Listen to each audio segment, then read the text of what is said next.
Hello everyone and welcome to Ring Diaries here at Church of Uganda Family TV with me, Phiona and Mbowa, where we talk about everything and anything to do with marriage. And as I always give a disclaimer, we're not experts. No one here is an expert at marriage. We just come to share our views and the things we've seen along this journey of marriage. And this evening we're going to talk about living and cleaving. And to share with me that topic is Paul and Provia Tumwesigye. You're welcome, Paul. Thank you. You're welcome, Provia. Thank you, Phiona. So Paul and Provia have been married for 19 years in Feb next year. Wow. How has the journey been? 19 years is quite a big number. I think we find that it has been a short journey. Okay. You know, when I joined marriage, I would see people who have spent 10 years in marriage. I would say, what? It looked to be a very long period of time. So to me, it is really something that is wonderful and a wonder at the same time that we are making 19 years soon. 19. It has run so fast. But I think the other thing is that when God has given us the grace and joy, it also helps us to see the time moving and the blessings also in marriage. Yeah. So we see time going. Okay. Provia, for you, how have the 19 years They look like yesterday. Really? Yeah, sure. 19. And I'm like, oh my God. Even when I look at myself, when I look at the children God has given us, I'm like, really? But it's as if it was yesterday. So it all depends on how you take each other, how you value what you're in. I think that is what matters, yeah. You must be having fun, otherwise even 1 year can be like 100.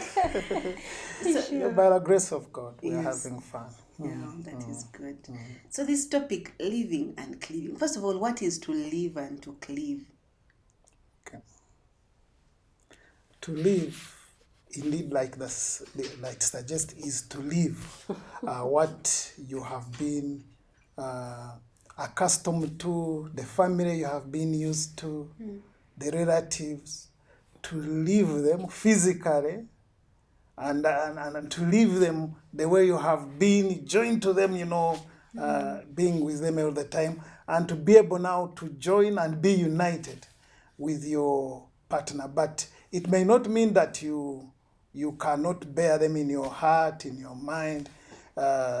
They're still part of you, but now the most important person in your life becomes your new spouse. That is the most significant person that becomes part of you, and you become one person with that person, and you stay together, committed to one another.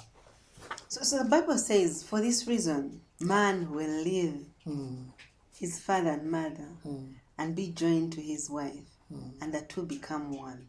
That's the living we're talking about. Yes. I don't know, Provia, what is that living to you? So living has so many things in it. You live physically, you live your family, emotionally. Can't I stay in my parents' boys' court? Oh, no, then that ceases to be living because there has to be a shift, yeah. And when the Bible mentions about the man, actually they don't mention the wife That's what I thought living. it was. It's the man supposed The to man live. is supposed to leave his family, his mother, his father, and be joined together with the wife, and the two become one. So in the picture, the wife is not like the man finds the wife where the wife is, but it does not mention that He should come to my home. exactly, yeah. Simple, you should have gone to their home. Because the Bible does not say a woman should leave. They say a man. But then again, there in the middle, you have to leave the families and you start a new family, a new relationship actually starts growing now from there. And when we talk about living emotionally, living physically, living even spiritually, because sometimes as a family you have maybe fellowships that you attend together as a family. Now when you are living and you're living to this person, you're going to find new fellowship to attend to. Many times you find maybe if you're unlucky and you marry a person whom you do not share maybe the same church, you find that you're going to agree on which fellowship you are going to belong to, and that is very important as you start building your relationship. Yeah. But now, Provia, if we back up, we have said it's a man supposed to live. I'm still on that point. How come it's a women who leave our churches for the men's churches? Now, I believe it may be hard for a man to live traditionally, and in the other sense, it sometimes it would be easier for a man to bring the woman, and the woman stays within the confines of the family of the man. Isn't that even a problem? That's even how it used to be. But I think the Bible helps us to know that even when you are marrying, you are being joined to your wife. You should not mix your wife to say that maybe it's part and part of your. Well, it becomes part and part of you, and by extension, to some extent, part of your family. But you should know that your family is separate from the bigger family. Separate in the sense that they are still your family, you still love them, but you are unique, you are one unit that God has formed. And that's how God, continues society. The family is the basic unit of society. So when you form one family, it should be in one way distinct from the parent family. Okay, Paul, I'm not convinced. So, if you bring your wife to your home, Yes. your parents' home, Yes. and as it was in tradition, you'd find the man's home, then the woman comes here. And we're now distorting the order of God. That's why the order of God is clear, that you should distinguish between now your extended family, your big, and the wife that God has given you. You should look at this one as the most significant person. It is one family, it is one unit.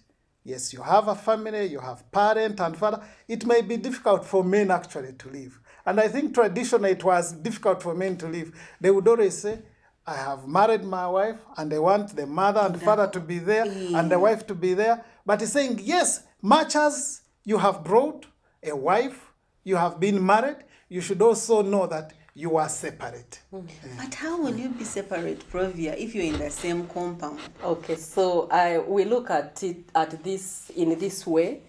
So when God is saying that man, you should leave your family, your father and your mother, God knew that it was very difficult for actually a man to do so. And so he brings it as a command.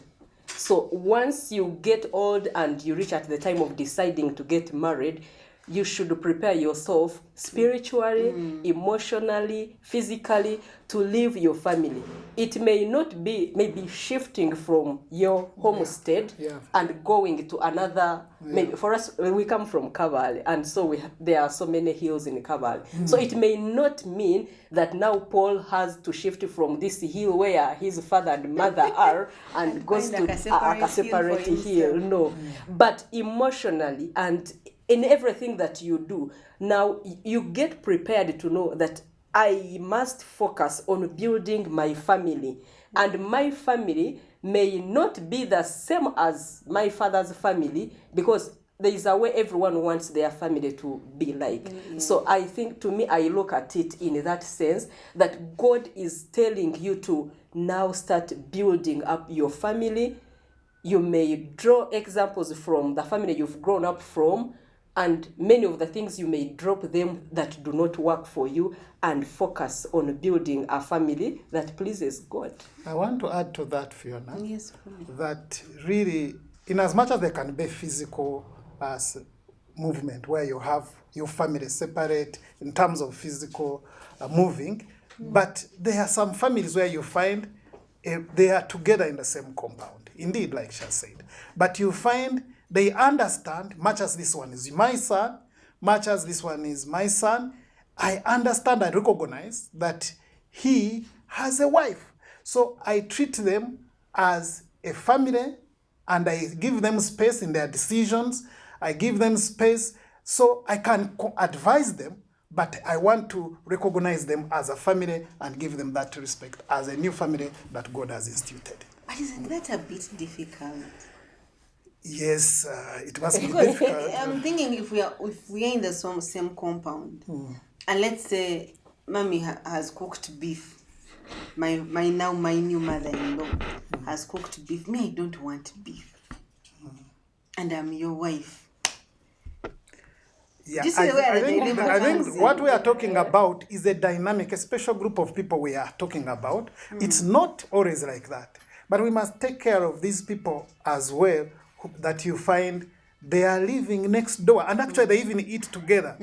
So you must be able, you must be able to work it out and see how you enjoy the parents' meals, and also the parent also accommodates the wife who has come in the home to be able to grow, to see her skills. She may be having different skills of cooking. Or none at all, actually. That means as the question is the father, the husband, you must be patient with your wife because you are learning one another. The thing is, you come, you learn one another. As a husband, you are learning the wife. The wife. Do you know how hard it is to learn when there are very many eyes looking at you? That's what I wanted to say, that the living and cleaving means that you now it should not be other people now dictating to your spouse. You should be, as a man, protecting your spouse and saying, I know she may not have grown in this culture, but she will manage it. So you should not put expectation beyond to see that now the person understands your culture. Because even if, by the way, for me, I come from the same culture with her, but we have different family subcultures. Yes. You find her family used to treat things in a given way, and ours used to treat things in a given way. So we must know that as a family, me, when I married her, I'm learning her, she is learning me. Okay? And what matters most is that the two of us understand one another, and we are both communicate to the rest around us that for us this is how we do things, so that you may not find that one again is bringing conflict in the marriage. So Provia, at what point, because I know that the physical living is maybe after the wedding, but at what point should we start the emotional living? Should we also wait for wedding and we choose to live emotionally, or should prepare people before the wedding? I think we should prepare people before the wedding, because the emotional bit is is so hard. Sometimes you find you really still want to go back. Maybe those weekends that you used to spend with our family, and you want to now leave your husband at home. You want to go and chill at Just your to check on them. checking on them wouldn't be bad, but then again, you'd find that now you are focusing on building this new family, and what you set up to do from the beginning is what matters. Yeah, I remember, I think during our courtship, I would not finish 3-4 hours when we are talking. My heart would be at home. Say, I want to go and see my go mother. and check on my mother. But after getting married, and no one stopped me. He did not stop me. But I could take months. I take a year. I'm like, really? Is it me serious? who is finishing all these months without going back home? So naturally, I think it just comes up as long as you're focused and your mind is set to building up a home, because you're now living and cleaving to this person. As he said, we learn each other every day, by the way. Those 18 years we have finished. Very many new things that I learned from him, and he maybe does the same. Yeah, so we cannot say that learning has taken place and it is over. No, learning is every day. So yeah, we just need to be intentional in making sure that we are creating this relationship that even when he is away, I feel I miss him so much, like what he has done. During our first years of marriage, I think I never wanted him to leave, because we would do things together. If it is, even when children came in, you find if I'm doing this, he is doing the other. We are helping each other. So the moment he would leave, oh my God, it would be just a disaster for me. I would be like, What has happened? when Where is have he you coming gone? back? Yeah, because he has work and he would normally go like 50% up country, 50% around. So those 2 weeks that he would be away, I would miss him. You'd so physically feel that. yes, I would feel it, and I'm like, I cannot dream when he comes back. Why? Because we are intentional on building our relationship, building our family. We are living on one another, and we want to get stuck to one another. And naturally, you don't feel it that you're doing it, but through the things that you do together, you find that they are making you to You're bond stuck more. together. Yeah. And Provia, you bring up that topic. I've realized that most couples that you find, one is working up country, it's easy to go back home. Like you actually resort to home becomes safe because he's out of town most of the time. I've seen couples whereby every day he has to go back, take the children to the mother in the morning, pick them in the evening. And that works. But mostly when you find one of the spouses works out of town. What do you talk about that, Paul? Okay, I'm not comfortable with the situation where maybe I don't want people to disconnect with their birthplace and with their relatives. But at the same time, when you find that you are so connected there at the expense of managing the family, managing home, there are things that they may fall. And there's a time I heard of somebody who where the wife had to always go to their home, and to me it was disturbing that even when the husband would come wherever he is, he would now have again to go and look for the what? For the wife at their home. And I've seen many like that. And it can also happen to a man, okay? I've had situations of men where you find that for them, even taking a decision, everything they want to first ask mommy or dad at home. So you find the wife is also struggling to say, when will I have this man? I was talking to a certain lady recently, and she was telling me, this man is not deciding for him. I want him not to let the relatives only decide for him about our things, about our family. I want to hear what he says. So that is one thing that is something that is very important.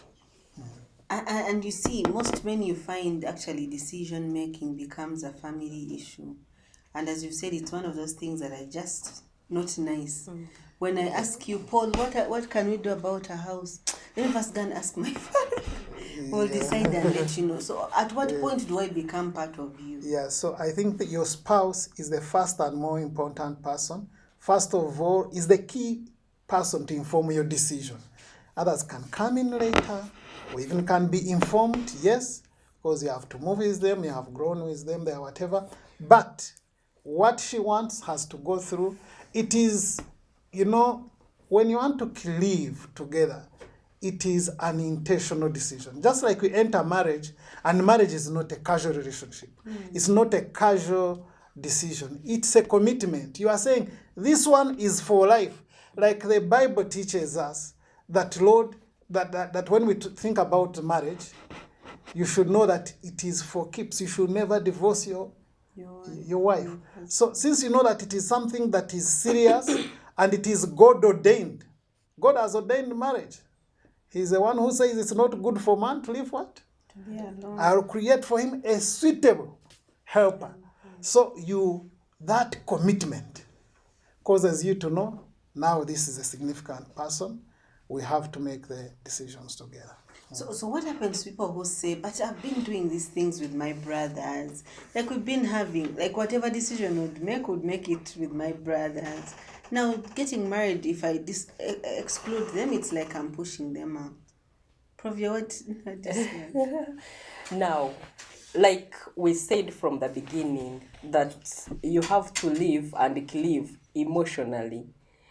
Like everything that you do before you get married, once you get married, you have to change because now you are in a new setting. So your brothers should understand that now that you are married, the decisions that you will take, yes, you might consult them, but it will be with your husband first.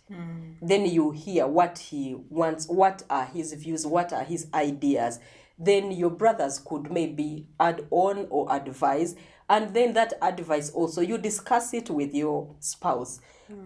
For us as a family, I think what has made us, to live together and cling to one another is that we do things together. There is nothing that I do without my husband knowing. There is nothing that he does without me knowing. You might wonder, are you sure you can know whatever he does? You can. Yeah, because I see everything that we do it together.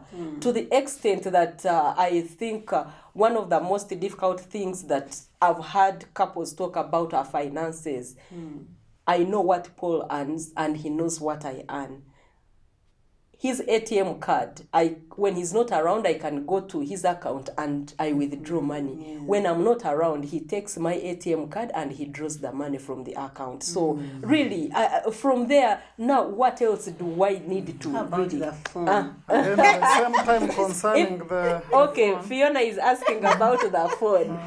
I know his password in the phone. For the phone, he knows mine. But I can tell you that I don't even take time to, what am I looking in his phone anyway? What are you looking for? Seriously. So That's true. so I give myself peace and I give him peace, and he also does the same. But we all know the passwords for all our phones. There is nothing that we when can I hide from hold one her another. phone, she doesn't come running. My God, she's holding my phone.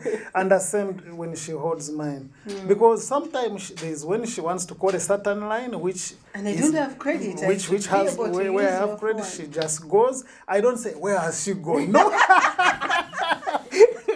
Yes. You're not safe for Yeah, no, we have to be open to each other. Yes, In fact, we have to be open to each other. Completely In fact, open. even when you feel you meet a temptation, you have to share. There's a time I would share with her that, I got a temptation here. That And that was is a level of being open to one another. Yes, and you see, the end of this verse that we were sharing, it says, what are we talking about? Man shall leave his father and mother and be joined to the wife, and the two shall become one. And then it goes on to say the two were naked, but they were not ashamed. Yes. So we should be able to open up about anything Yes. without shame. We're going to take a short break, and when we come back, we're going to continue that conversation of how to live and then cling to this person that God has given you. Don't go away. I'm Phiona Mbowa here at Church of Uganda Family TV, Ring Diaries. Welcome back. This is Ring Diaries with me, Phiona Mbowa, here at Church of Uganda Family TV. And this evening I'm with Paul and Provia, and we're talking about living and cleaving. And before we went for the break, Paul was telling us how it's okay to share the phones. Gentlemen, share the phones. It's the least thing that we can share. Because if I've given you everything I have, if I can share my body with you, I should be able to share just an ordinary, that Chinese phones. If Yeah, so by the way, these things really, like even when we talk about money, wealth, it is good to share. And you ask a question that if you have your brother and then you say that you tell your spouse, but I used to do these things with my brother. It may be that actually you had, for example, business partnership or something. All those things, when you are preparing to marry, you can say, actually, I have these businesses, this partnership, or we do such and such things. There are such things that can continue, except that you tell the partners you are working with, I'm bringing in another party. He will be a full member, as I'm a full member there, so that you are not having things which you are hiding. After all, if anything happened and you are not there, then this person should be able to manage this very aspect of business. So it comes back to openness that we are talking about. Okay, so as I cling, because I think we've talked about cleaving properly. We live our parents, we live physically, emotionally, spiritually. I don't even know if there's any other type of living, but we live, and you cling to this partner. How do we cling to these people? I want to mention that she mentioned that we do things together. And the other important thing in marriage, I had also mentioned, learn your partner. What is she good at? What is difficult for your partner? she also mentioned that we are still in the process of learning one another. In 19 years. Yeah. So learning is continuous. And maybe, if I may say, also befriending your partner is continuous. You cannot say, now I befriended her the other time, so I have finished. I won her. I have already won her heart, and therefore I should relax. I should not do good things. You continue doing good things to your spouse. For me, I have some weaknesses, by the way. Like in many cases, let me declare my weaknesses. Okay? I may not regularly buy a shirt for myself. I buy, but not regularly. But sometimes she does what? She buys. I want to believe even when there was a spare, when she had no job for a short time, still she could buy. Even if she didn't have the money, she said, I spent this, but they demand more, like this euro. So that is the caring, knowing your spouse's weaknesses and standing in right there. Yeah. And so those things, doing things together, having time together, spending time together, helps people to do what? To cleave. And if there are such arrangements and you really want to be apart for any reason or work related or whatever, you must have clear terms so that you don't give also the enemy an opportunity. And the enemy, you give him like a small present. Yes, He just yes. takes the whole thing. So, and the other thing is communication must be continuous. Communication. There's a time I would have issues, and I'm like, I'll not tell her. Maybe she'll misunderstand me.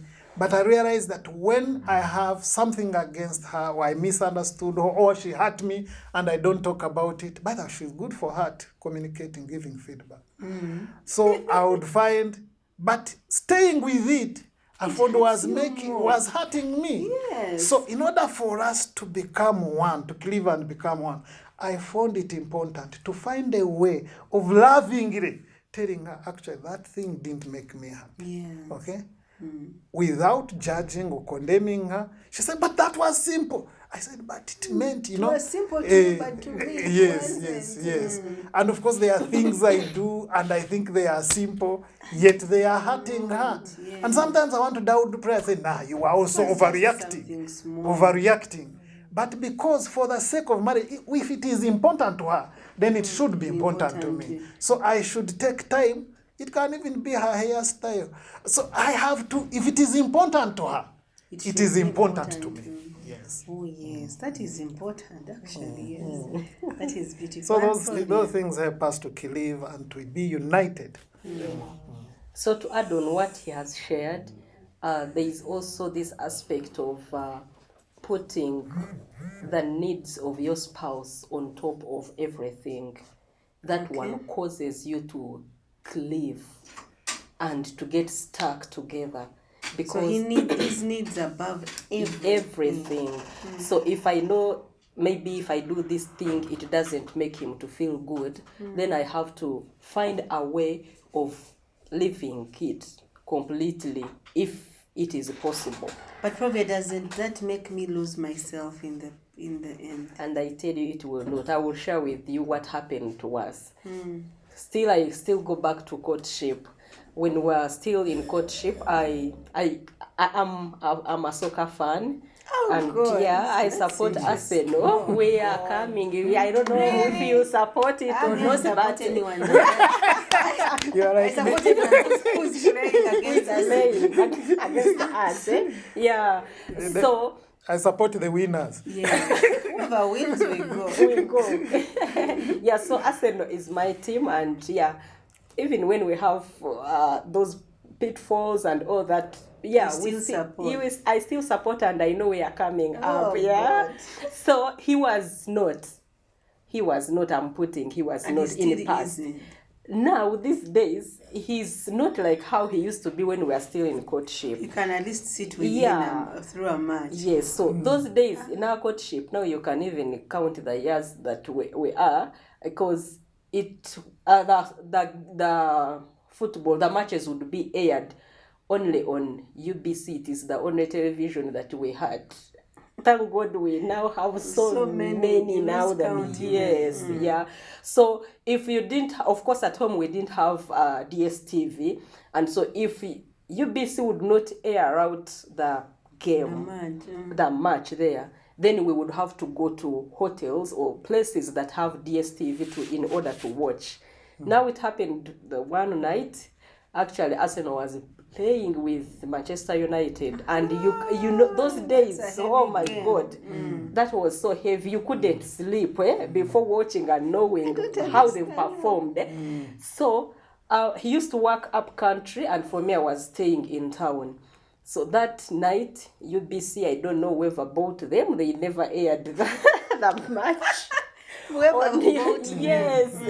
So we had it all to make sure we look to where we are going to watch it from. To watch. And the match was starting at 9:45 p.m. I can never even forget. A young girl. Yes. I had to move out of my room. I went to a hotel. When I reached there, my heart told me to call him and tell him that actually I'm not at home, I'm watching a match. Oh, I regretted why I even did so. Because when I told him, he said, Provia, you have to go back. All hell broke I just said I was uncomfortable with it. I don't remember saying go back, but I said I was uncomfortable with that. I'm not comfortable with that, and you have to go back now. Wow. I was like, oh my God. You know, Arsenal playing with Man U, and you're going back.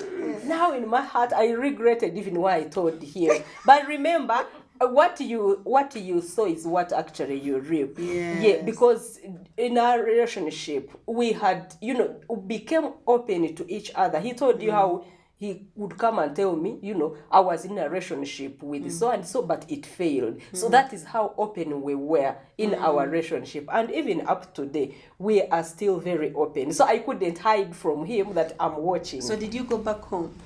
Cutting the long story short, did I watch the match? You went back home? But I didn't sleep. I went back for the sake of him being I had comfortable. actually forgotten about Yes, that, so- You made your friend miss a match.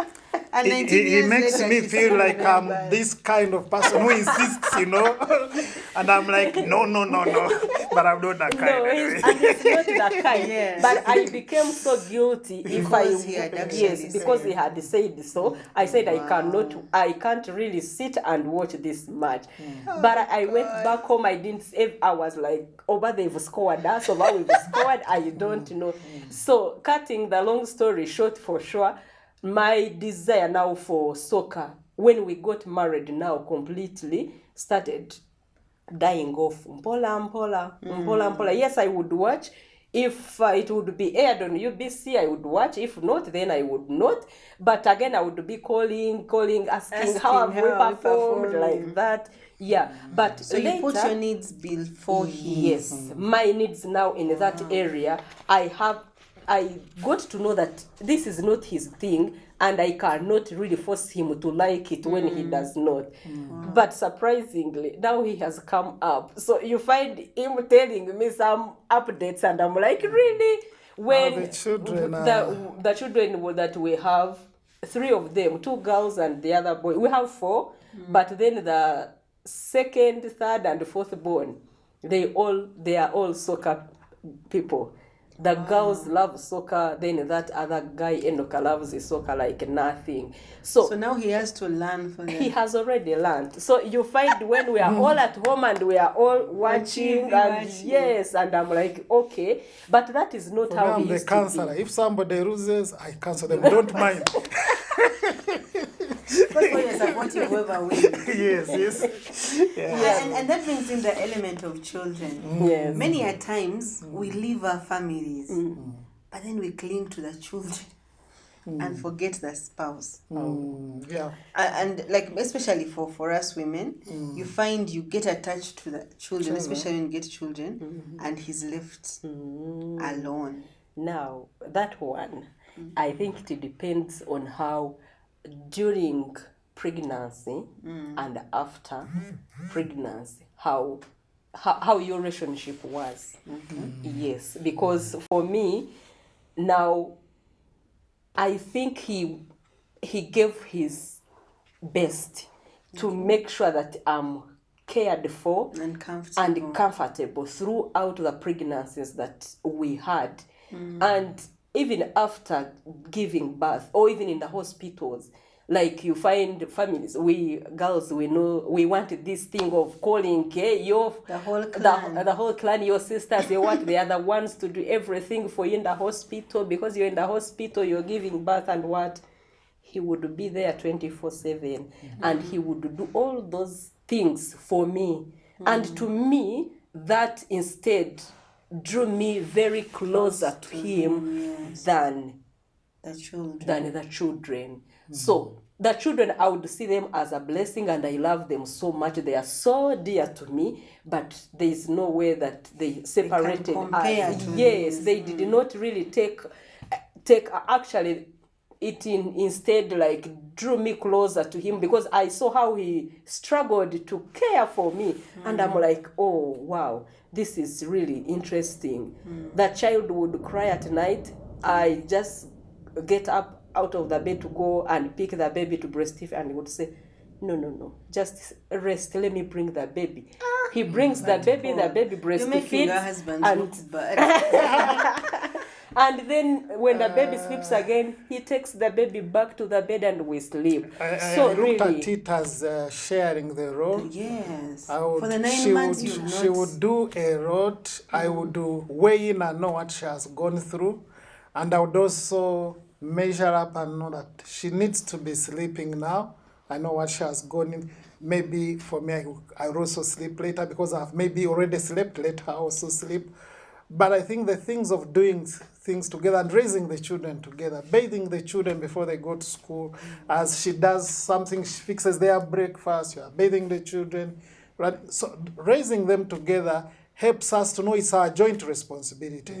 And like now our children are growing, they are teenagers.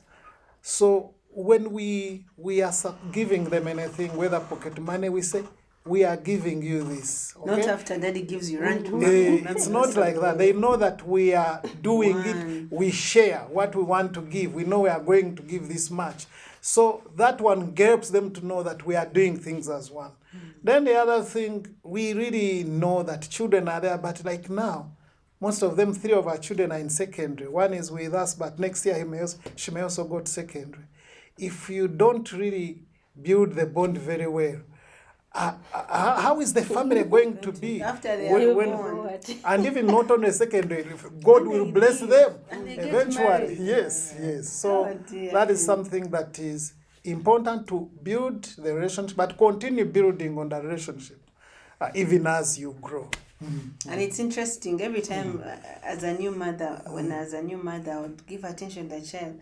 And my husband would say, but his children are relatives. They're going to leave you here. I'm just going to do you and me. You need pay attention to them. They're going to leave you the way you left your They are parents. visitors, so we have to be intentional. Yes, we have to be intentional about the children. Because many times you may leave the parents and then you end up clinging onto the wrong people. Yes. So it's important. And this conversation is interesting, and I hope our viewers actually enjoying it the way I am. Yeah. We need to work as a team. There's no clinging unless you're working as a team.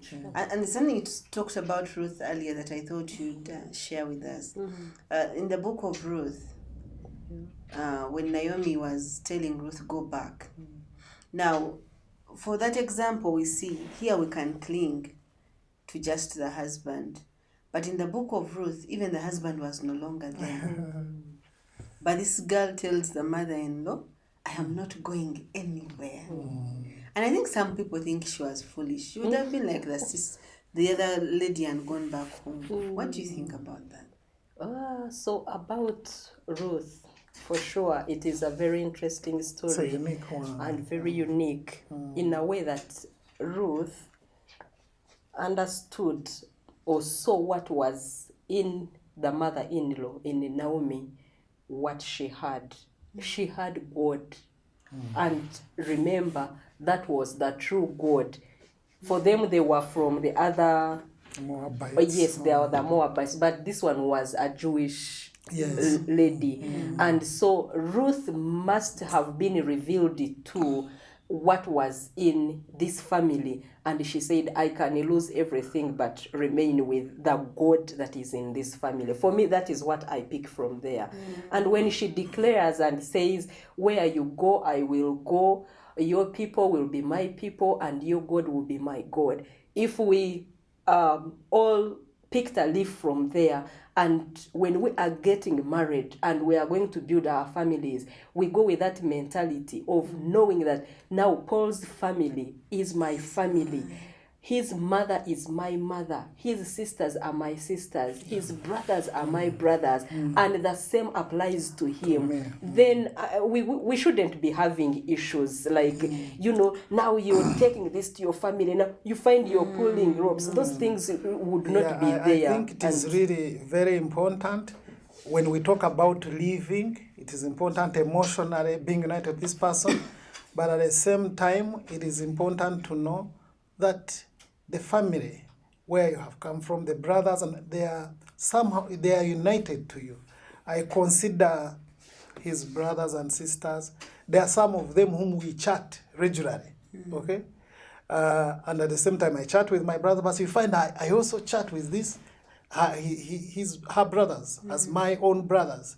So the same, she's connected. She even connected to my sisters, and you find they are in some groups with my sisters, which I don't know about, and they are disengaging some things. So living should not mean that there should not be that close association, because those are the next important people that you should be connected to. Apart from your spouse, those are the next important people that you should be connected to and you should engage with. And I also want to mention this, and it has been crucial in our marriage, in fact, central. He mentioned that Ruth went because of God. That was in Naomi. Our relationship with God continues to be critical in the way we can really be united as one. Cultivating relationship with God, praying with one another, repenting to one another when we have sinned against one another or in any way sinned. And also seeing that we are reading the Word of God, which shows us where our weaknesses are. The central problem of man is selfishness. And in marriage, it is, if you have not dealt with selfishness, you may not succeed even in becoming one. It is when you overcome that enemy called selfishness, self, and you are looking at the interests of the other, even you want the other person to be even better than you, because the Bible says you shall love your neighbors, you love yourself. That is why you need to really pray it out very clearly. So loving God and loving one another and moving in the power of God is something that can cause a marriage to stand. Interesting. And there's something you talked about, like your father is my father, your mother is my mother. And a story is told of a lady who the husband came and said, prepare, mommy is sick, buy some things, we go and see her. And he gave her 1 million shillings. So because he said mommy, she figured, that's her man. So she bought a few things, put in the car, kept the rest of the money. So when they reached the village, the man turns to her, said like, you said, ma'am. He's like, but your mother is my mom. But you should have told me to buy more things. Yeah. So Meaning that she was selfish. Yes. She did not consider that where she was married, it is also her mother. Yeah. So that is also a problem now. Yeah, so we should really grow to that level where we know what hurts my spouse hurts me. Okay, when she is downcast, I'm also downcast. What makes her better makes me better. Yeah. That is interesting. I've enjoyed this conversation. Yes. And as we come towards the end of it, I just wanted us to, for the people who fear to get into marriage, because people have been told over time, marriage, you're going to lose yourself once you get married, you're going to have to do whatever the husband says. And from the story you've shared, it's actually not like that. Marriage isn't like that. What do you tell people out there who are fearing to get in marriage, or who feel, even if I get married, I should still have a part of me that is at home, just in case. You hear those things, in case things don't go well, I should have a fallback position at home. person, I think people should join marriage with an open heart, knowing that they are going to learn the other person. You know, when you love a person, all things are possible. When you love a person, you are able to learn, you are able to forgive, you are able to have a way where there seems to be no way.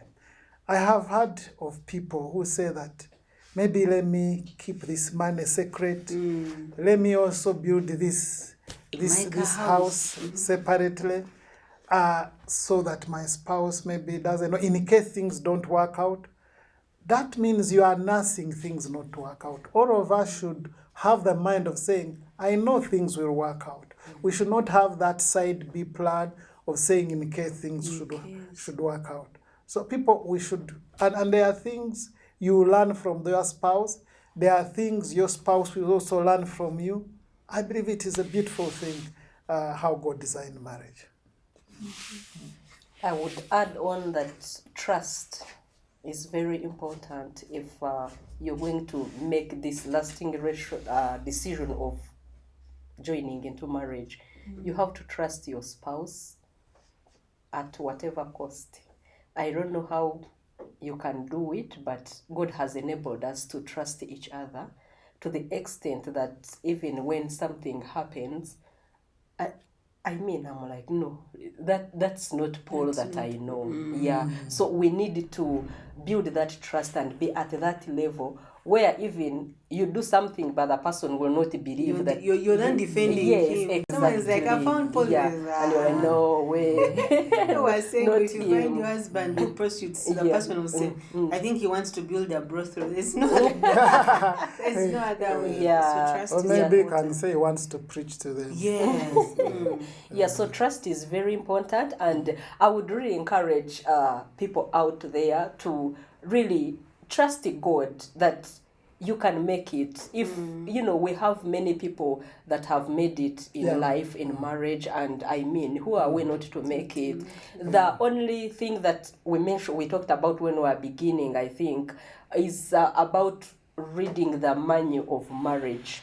We have to be intentional in reading the Word of God to find out what it talks about marriage. Once we do that, then we are able to thrive and live happily in our marriages. Yeah, many people say marriages are hard and that, but to me, it is how you make it to be.